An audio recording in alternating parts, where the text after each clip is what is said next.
Morning, everyone. Good morning, Rabbi. We are learning Mishna is Eruvin, Parak Aleph, Chapter 1, Mishna Vav, Mishna 6. Today we're going to do Mishnas Vav and Zayin, 6 and 7. I dedicate this morning's learning memory of my mother, Mrs. Shalamas Rabinowitz, Shalamas Mas Rav Yaakov Eliezer. Okay, so the previous Mishnah is talking about the kaira, about the crossbeam that goes over the entrance to the alleyway. Now we're going to talk about the lechi that the Mishnah had mentioned. You have two options. You have an option of putting a crossbeam over the entrance to the alleyway. You're going to put up a pole at the side of the entrance of the alleyway. Now they're going to talk about those poles, pole or poles, depending on which opinion you followed from the previous Mishnah. The chayayin sha'amru, regarding the poles that they talked about, Gaivan asara tfachim, they must be at least 10 tfachim high, 10 fists, which is about, anywhere between 3 and 4 inches. They have to be at least 10 high. Their width or their thickness can be any amount. It could be a tiny little strip. It could be a string. That's got to be at least 10 tefachim high. Why? The answer is because a mavli, the alleyway we've been talking about, has to be 10 tefachim high, which means, as we said, the alleyway is a situation where it's surrounded by 3 walls, which means Medarai going to Torah law you can carry there. Walls have to be at least 10 tefachim high, a halachic wall. So therefore, the mavli has to be at least 10 tefachim high. So the lechi has to be at least the same height as the minimum height for a mavli, for an alleyway. Like that, now it happens to be that if your walls of your alleyway are even higher than that, higher than 10 tefachim, the lechi still only has to be 10 tefachim. In order to have it as a legal recognition to say that the alleyway ends here, it's enough for it to be the height of the minimum height of a mavli. But even if the mavli height goes even higher, the walls get even higher, that lechi is enough just to be 10 tefachim high. Rabbi Yosi says, Rachman shleisha tefachim, that has to have a width of 3 tefachim. That has to have, for it to have its significance, it has to have at least a width of 3 tefachim.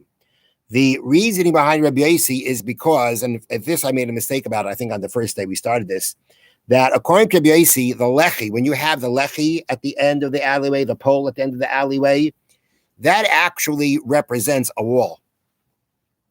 That's how it works. It represents a wall. It represents a partition. And therefore, in order for it to serve that way, it has to start with it has to have some kind of significance. It's got to have some kind of significance. Its width has to have some kind of significance if you're going to be able if it's going to signify a partition. And therefore, if it's signifying a partition, it's acting like a partition, or at least symbolize or representing a partition. It's got to start off with at least 3 tefachim wide. But that's not the halacha. The halacha is that a lechi can be any width or thickness, but again, it's got to be at least 10 tefachim high. Mishna Zayin. The lechi can be made with anything. Even something live. You want to somehow or another, put an animal on the side to be your lechi? Go ahead. Now, wait a minute. Now, in order for that to work, number one, the animals have to be 10 tefachim high, so your animal is not going to help. Oh, yes. So it has to be 10 tefachim high. Every lechi has to be 10 tefachim high. So if you're using one animal, at least you're going to have that animal being 10 tefachim high. That's number one. Number two, you got to tie it so it doesn't run away. Because if it runs away, then it's not going to work. Another thing you got to make sure is it doesn't crouch. Because if it crouches, then it's less than 10 tefachim high. And it may, and therefore it's less 10 tefachim high, it's not a lechi anymore. Mm-hmm. People may not notice that or realize that and keep walking, thinking that it's still kosher. Yeah. So therefore, if you're using the animal, you got to do it in a way that it remains as a pole, that it remains 10 tefachim high and stationary. But you can go ahead and use it for the pole, for the lechi. Rabbi Yosi says, nope, not going to work. According to Rabbi Yosi, if it's going to be a living thing, we are concerned that maybe it's going to die. And if it dies on you, then it's not going to, then already at that point of time, we're going to have a problem here. It might die and become shorter than 10 tefachim. Oh, okay. That's going to be the problem.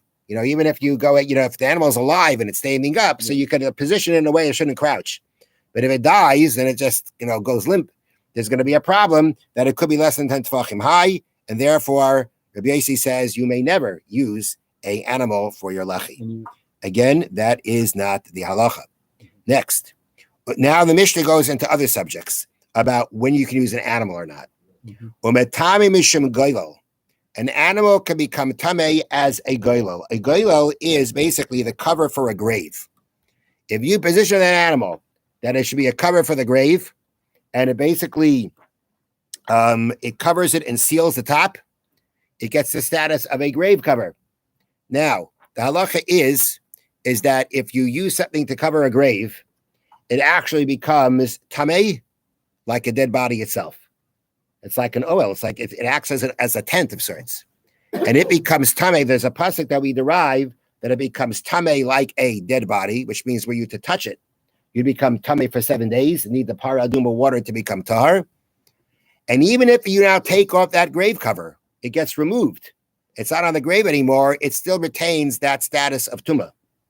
So if for some reason or another you needed to cover the grave with an animal, even if now the animal was taken off, that animal is going to be tamei.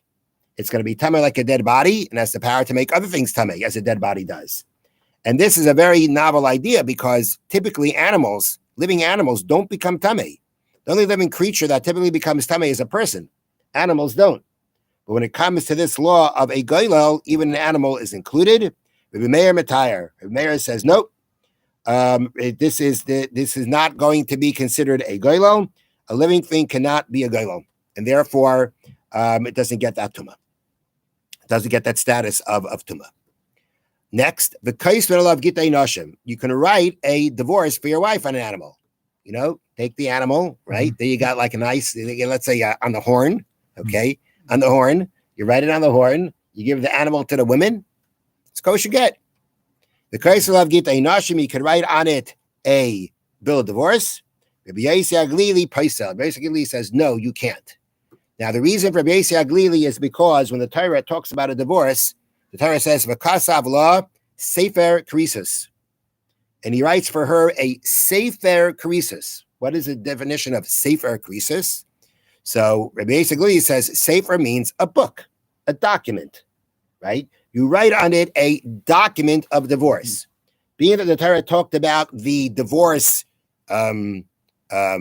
mechanism as a bill, as a document, as a sefer, then whatever you use for that has to be similar to a sefer. And living things are not called a sefer. So therefore you can't use the animal. They're not called a sefer, not called a document, they're not called a book.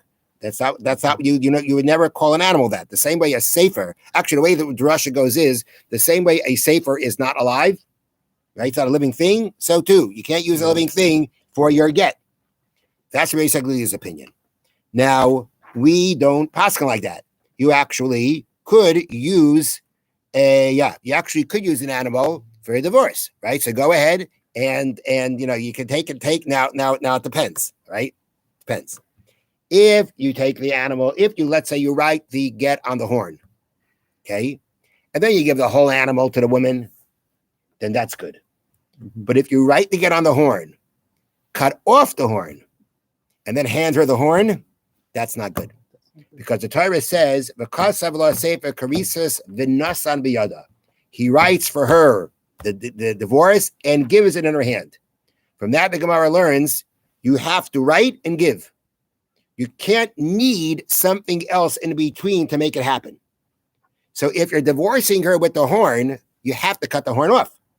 I'm not divorcing. If I'm divorcing her, if the whole animal, so to speak, is my get, all right. But that's not your intention. Your intention is the horn. But you got to give her the horn. And the only way you can give her the horn is if you cut it off.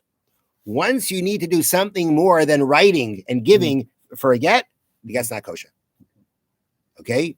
So therefore, even if you say you could use an animal, you'd have to give the whole animal as the get for it to be a good get.